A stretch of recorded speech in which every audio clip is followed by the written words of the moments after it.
Kwa sasa katika wakati huu muhimu sana, mtu mwenye nguvu kubwa sana Irani ambaye ulimwengu wa magharibi hauwezi kumpa jina tofauti na alilonalo, mtu ambaye hajawahi kuonekana wala kutoa hotuba ya aina yoyote, hajawahi kuonyesha uso wake hadharani tangu siku ambayo aliporithi kazi ambayo ni hatari sana juu ya uso wa dunia, na jina lake ni Mojtaba Khamenei.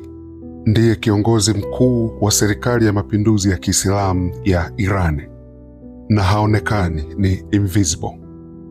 Wachambuzi wa magharibi wanaangalia kutokuonekana kwake na kuwaambia watu kuwa Irani imekufa na utawala wake hamna kitu. Wanasema kiongozi mpya wa Irani ni dhaifu sana, anajificha akiogopa, hawezi kutokea hadharani, wakati ambapo makombora ya Marekani yakiwa yanatua katika taifa la Wajemi, na baba yake ameshazikwa tayari huko Mashhadi. Sasa hiki ndicho nachotaka kuwaambieni wana IBM Channel muweze kuelewa jambo hapa. Ukimya huo sio udhaifu, bali ukimya huo ni ujumbe. Unapoelewa ujumbe wa namna hii, ndipo utakapoweza kuelewa vita vinakoelekea kuliko vichwa vya habari katika wiki hii vilivyotangazwa kwenye magazeti na kwenye media mbalimbali. Acha leo tuangalie ukimya wa kiongozi ambaye ulimwengu haujawahi kushuhudia ukimya wa namna hii. Jaribu kuangalia kinachotokea kuanzia mwaka huu 2026 mpaka mwaka 2030. Vita, kuporomoka kwa uchumi, kuhama kwa madaraka, haya yote ukiyaweka pamoja unagundua kuwa utawala unahama kutoka upande mmoja kuelekea upande mwingine. Hebu tuanze kwanza na kilichotokea, kwa sababu muda hapa ndiyo kila kitu.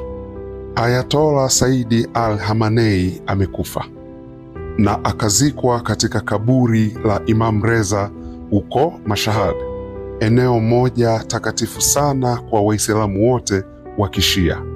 Sasa haya siyo maelezo kidogo, kwa sababu kwenye eneo hili hauziki tu mtu, ni mtu. Wanazikwa watu ambao wanageuka kuwa ni watakatifu. Na kwa hakika serikali ya mapinduzi ya Kiislamu Irani ikafanya kilichotakiwa kufanyika. Wakamchagua mrithi wake, Mojtaba Khamenei, mtoto wa pili wa mzee Khamenei, mtu aliyetumia miongo kadhaa kujenga mtandao wa hatari ndani ya IRGC kwenye swala zima la upelelezi, taarifa za kiintelijensia. Alafu alipotangazwa tu kuwa yeye ndio mrithi wa Ayatollah Khamenei akapotea. Hakukuwa na matangazo ya moja kwa moja ya uapisho wake. Hajawahi kutoa hotuba ya moja kwa moja kulihutubia taifa, wala hajawahi kuonekana katika hadhira. Yaani ni ukimya mkubwa sana, hasa wakati ambapo nchi iko katikati ya vita. Sasa hapa kuna mtego ambao kila mmoja anaangukia. Kwa akili za watu wa magharibi, kiongozi asiyehutubia taifa ni kiongozi ambaye hayuko madarakani na wala hana nguvu katika serikali hiyo. Tumeaminishwa kuwa mtu mwenye madaraka lazima aonekane hadharani mara kwa mara. Maraisi mara kwa mara huwa wanatokea kutoa hotuba, mawaziri wakuu wakisimama majukwani. Kiongozi imara anaonyesha uso wake, akisimama kwa ujasiri, akihakikisha masoko yanaenda sawa. Sasa tunapoona kiongozi mkuu wa Irani ambaye hajasema chochote wala hajaonekana, akili zetu zinafafanusha kuwa huyu ni dhaifu, na tunadhani anajificha kwa sababu anaogopa, na yupo kimya kwa sababu hana cha kuongea. Amejificha kwa sababu siye yeye anayetawala serikali ya Irani. Na kufikiria fikra za namna hiyo, hilo ni kosa kubwa ambalo huwa tunalifanya. hasa wakati ambapo tunaiangalia na kujifunza kuhusu Irani. kwa sababu Irani haiendeshi nchi kwa kufuata misingi ya Umagharibi. Irani ina mfumo tofauti kabisa na mitazamo hiyo ya Kimagharibi. Ngoja nikuelezee kidogo mifumo yao inavyofanya kazi ndani ya Irani.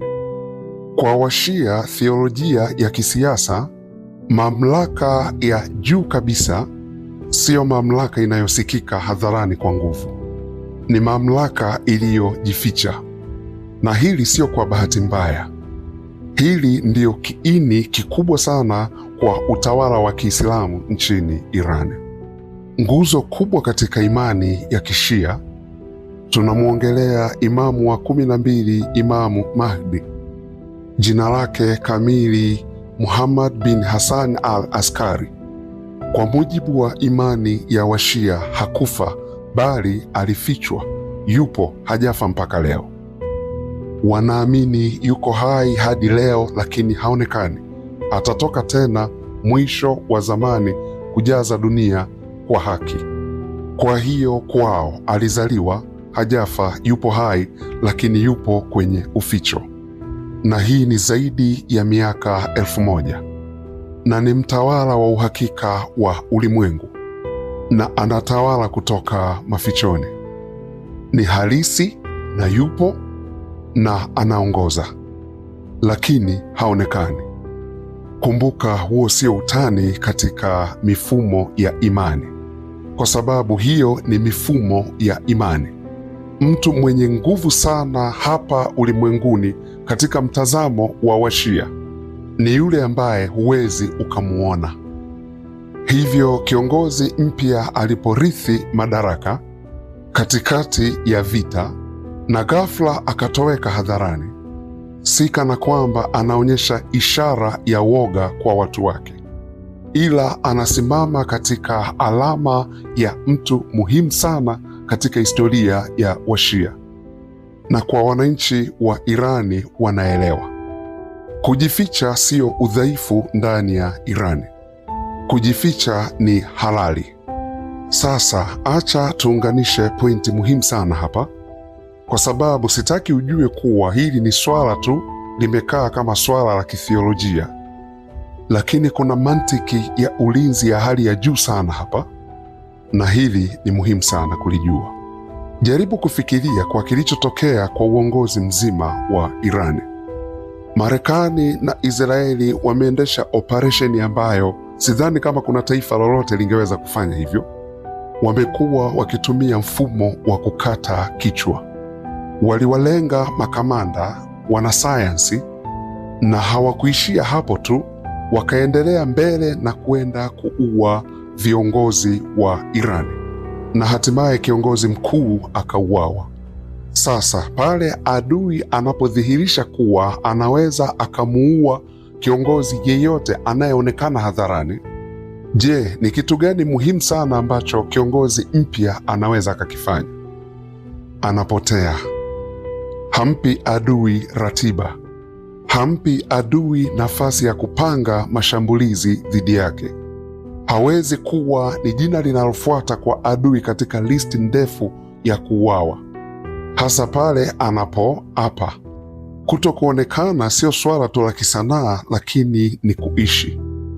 Ni mtu aliyeshuhudia baba yake akifa na yeye akachukua madaraka. Usikae pale adui anapoweza kukuona. Sasa hapa ndipo picha inaponoga vizuri zaidi, kwa sababu ya mambo yote mawili, swala la kithiolojia na swala la usalama. Kwa Irani haya yanaenda yote sawa. Kwa baadhi ya mataifa haya mambo yangekuwa yametenganishwa. Mtu anayejificha angeonekana ni dhaifu na yeye hana mamlaka kwenye hiyo serikali yake. Lakini kwa Irani, kiongozi anayejificha, huyu ndio kiongozi mkuu anayeongoza taifa, kwa sababu kujificha ni utakatifu. Kwa hiyo Mojtaba Khamenei anafanya yote mawili. Jambo la kwanza ni usalama na jambo la pili ni utakatifu. Anakuwa ni mtu asiyegusika, kwa maana amejificha, adui hajui yuko wapi, lakini upande pia wa utakatifu, huyu ni alama. Je, unaona kile watu wa magharibi wanachojaribu kuwaaminisha ulimwengu kuwa kujificha ni udhaifu? Wa magharibi wanaangalia mimbari na kuona utupu, ili hali Irani inaangalia podium na kuona utupu, lakini kwa upande wa pili wanamuona imamu. Na hizo sio tofauti ndogo katika swala zima la kuzitafsiri. Sasa hebu tujiulize swali, kama kiongozi mkuu wa Irani yupo kimya, je, ni nani anayeongea? Kwa sababu utawala lazima uendelee na maamuzi lazima yafanywe. Kuna mtu anayeendesha hivi vita, na hapa ndipo kujificha kunakuwa ni mkakati, sio tu alama. Jaribu kufikiri hivi: kama wewe ni kamanda kwenye Jeshi la Mapinduzi ya Kiislamu IRGC na kiongozi mkuu amekaa kimya, hautautafsiri huo ukimya kama ishara ya kutaka amani na manyang'au, ila utatafsiri kama ni kibali. Ukimya wa kiongozi mkuu katika mgogoro unaoendelea sio kukwama, ila ni mwendelezo. Na kila mmoja angesema kuwa hili ndilo ambalo kiongozi mkuu angelitaka, na hakuna mtu hata mmoja angebisha. Hapa kuna kitu ambacho nataka kukielewesha zaidi, kwa sababu vyombo vikubwa vya habari kuna kitu ambacho vinakosa. Tumekaa tukisikia wapatanishi kutoka Qatar na Pakistan wakipaa juu na ndege kwenda Irani kutaka kupata muafaka. Kila mara tumekaa kusikia kuwa rais wa Irani yuko kwenye mazungumzo ya simu na waziri mkuu wa Pakistan akijaribu kuokoa mazungumzo ya nyuklia. Na hayo yote ni kweli kabisa, lakini jaribu kufikiria, ni nani anayeongea? Raisi, wapatanishi, wanadiplomasia, watu wasioonekana? Jaribu kufikiria, ni nani amekaa kimya? Nataka ujue jambo moja, kuwa katika serikali ya Irani, rais siye mtu mwenye maamuzi, ila ni kiongozi mkuu. Sasa kuna jambo hapa la watu kutaka kufanya makubaliano ya amani. Wao hawana maamuzi ya mwisho, na mtu mwenye maamuzi ya mwisho haongei chochote. Hii siyo nchi ambayo inaelekea kwenye amani, ila wanaendelea na vita, lakini kimya kimya.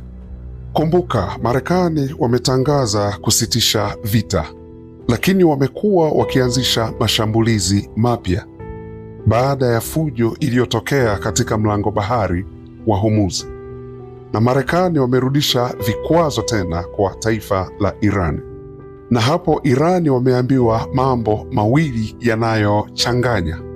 Diplomasia inatakiwa, rudini kwenye meza tuongee, tumalize hii kazi na sisi tutaondoa presha. Lakini uhalisia kwenye uwanja wa vita unaongelea kitu kingine kabisa. Makombora yanaendelea kushuka, vikwazo vimerudishwa kama kawaida kwa Irani, na lazima mkubaliane na tunachokihitaji. Jaribu kufikiria, kama wewe ungekuwa ni raia wa Irani alafu haya yote unayashuhudia, ungeamini lipi kati ya haya?